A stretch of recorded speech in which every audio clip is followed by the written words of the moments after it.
Downstairs in the Roper residence, Helen Roper was vigorously shaping her nails, a task she performed with the intensity of a diamond cutter.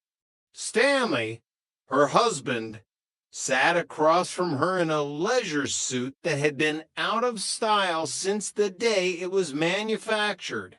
He looked like a man who had lost a fight with a color palette. "Be quiet, Helen," Stanley hissed, his eyes darting toward the guest room. "You're gonna wake Karen." Helen didn't slow her rhythm. "Filing my nails is gonna wake up your knees. It's not the filing, Stanley, it's the breaking. Every time you break a nail, you swear loud enough to wake the dead. Just hold it down." Stanley grunted. "She flew in from New York. She's got jet lag." "Heard of it." Helen sighed, looking at her husband's perpetually weary face. "I married it. You're keeping that girl under house arrest, Stanley. You're more like her jailer than her uncle. Take her out. Let her see the world. I took her to Disneyland." Stanley defended himself. "I took her to the museum. I even walked her to the end of the pier and told her all about my experiences in the big war." Helen paused, her file hovering midair.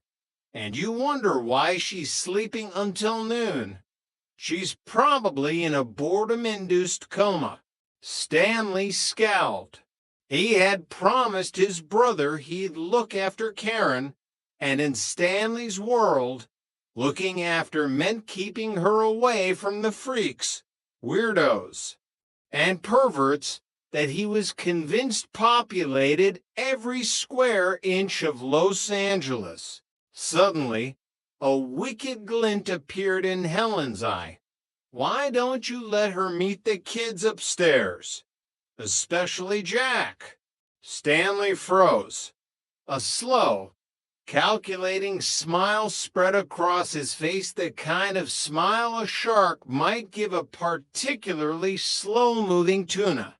"Jack, the Andrews sister upstairs, Patty, Maxine, and Tinkerbell." "Exactly," Helen said. "He's perfectly harmless." Stanley nodded slowly. "Dating him is as safe as sending her out in an armored truck. I'll go talk to him." Upstairs, the armored truck in question was currently trying to fix a birthday cake. Jack stood in the kitchen, a spatula in one hand and a look of intense concentration on his face. Beside him, Chrissy was vibrating with excitement. "I got Jeanette's birthday cake," Jack announced, gesturing to a slightly lopsided confection.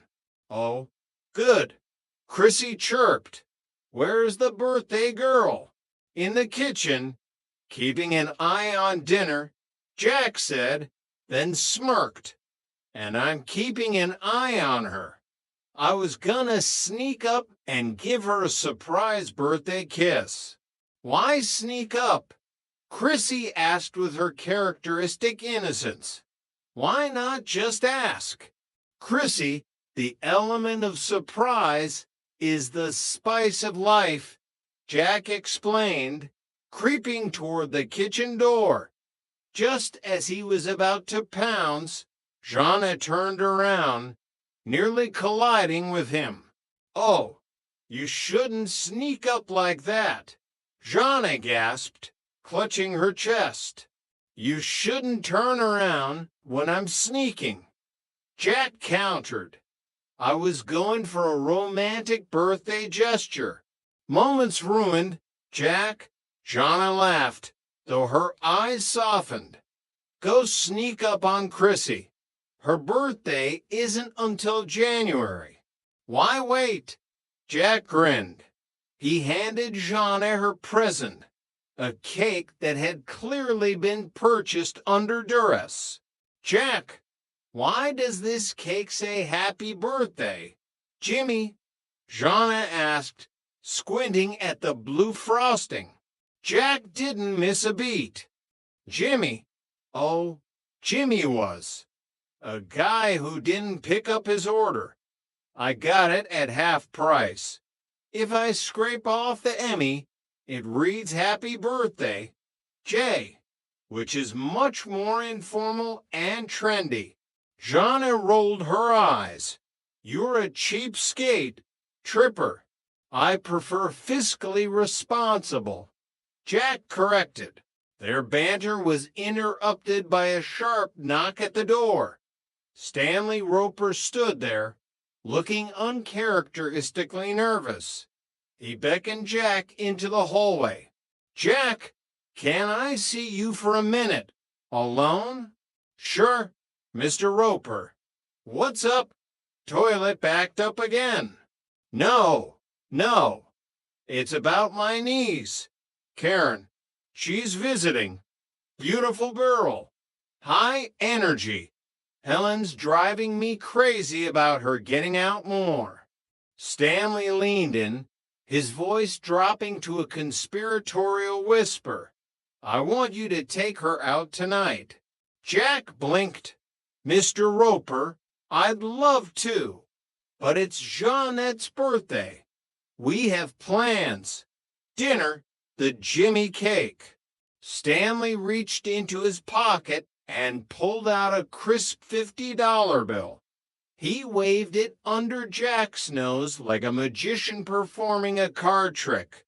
$50, and you can use my car. Jack's moral compass, usually quite sturdy, did a full 360-degree spin. $50 was a lot of crepes. It was half the rent. It was tempting. Mr. Roper, I can't. My religion. I know. Stanley interrupted, misunderstanding Jack's condition as he always did. You can take her dancing. The way you kids dance nowadays, you don't even have to touch her. Just get her out of the house so Helen stops nagging me. Jack looked at the 50. He looked at the door to his apartment, where Jonna was likely wondering why he was talking to the landlord. Then Karen stepped out of the Roper's apartment. She wasn't just a girl.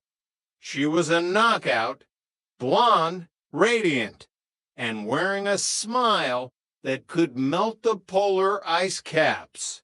Jack's hesitation vanished into the salty sea air. Mr. Roper, Jack said, snatching the 50, I think I can fit a quick tour of the city into my schedule. Chapter 2. The Night of the Overheated Radiator. The quick tour turned into a disaster of epic proportions. It started with the car. Stanley's sedan was a relic that belonged in a museum of automotive failures. By the time Jack and Karen reached the freeway, the temperature gauge was screaming in red. Smoke began to billow from the hood like a signal fire. Is that supposed to happen? Karen asked, peering through the haze. Only if we're trying to smoke a ham, Jack muttered, pulling over to the shoulder. They spent 3 hours on the side of the 405. Jack, despite being a culinary student and not a mechanic, tried his best to fiddle with the radiator. He burned his finger, ruined his favorite shirt, and discovered that Karen, while beautiful, was remarkably impatient. You don't act like a man who lives with 2 women, she remarked, watching him struggle with a greasy cap. I'm having a night off, Jack grunted, finally getting the engine to a dull simmer. By the time they crawled back to the apartment complex, it was nearly midnight.